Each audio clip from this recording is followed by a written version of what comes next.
I'm here as a representative of Zulu, but I'm also here as a representative of the community.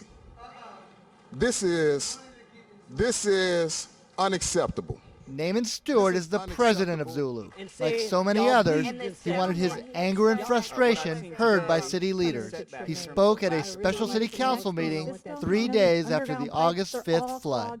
For the Broad Street Theater and all of the businesses along Broad Street, the Orleans Avenue corridor, to flood in the way that it did, there's no excuse for that.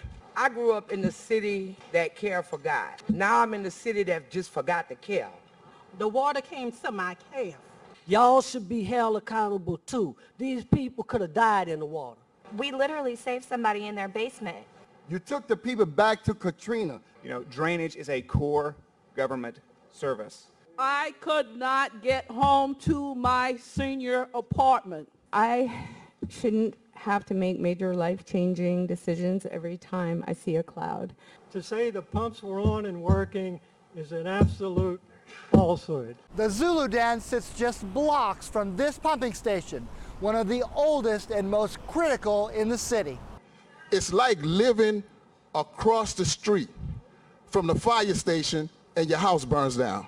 That's got to come out, and the flooring has to be redone. So everything has to be renovated, everything.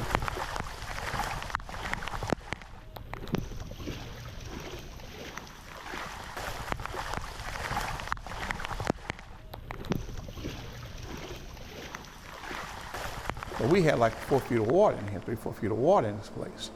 And it hurts us because we're a Mardi Gras organization, and this is the time when we prepare for Mardi Gras.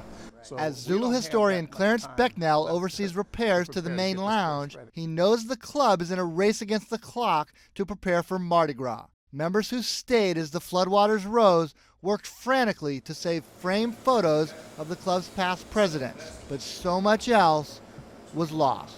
The Broad Street Theater is even closer to this key pumping station, known as Drainage Pumping Station Number 2.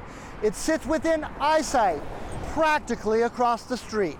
It seemed to do little to keep Brian Knighton's business from flooding and going dark for a week. How much of a setback is something like that? It's pretty big. You know, this I'm going through my SBA disaster relief application process, and in an initial meeting I had, they said that just the economic impact, the economic loss was close to $300,000.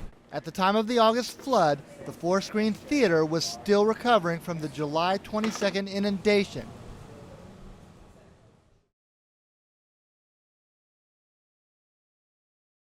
It was the opening weekend for the movie Girls Trip, and we had one of the actors buy out 2 shows of the movie.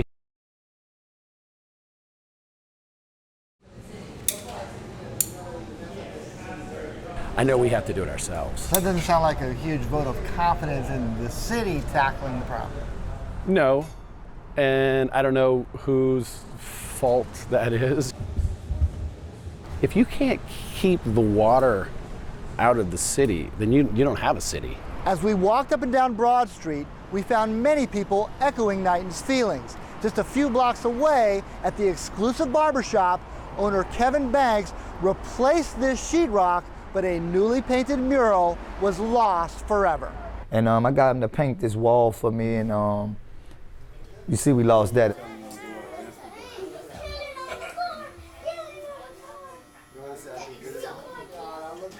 We're gonna come out of our pocket with about 7,000, 7.5, somewhere in there. The cost to the community was even greater. For weeks, this barbershop was not able to serve its role as a neighborhood gathering spot. Like I said, it was a mini disaster. It was a mini disaster, but it took our gathering place from us. People have made significant investment in this community by way of their homes, that's right, by way of their children, by way of their jobs. We can't continue to live and be concerned about whether or not our properties are going to flood if it rains hard.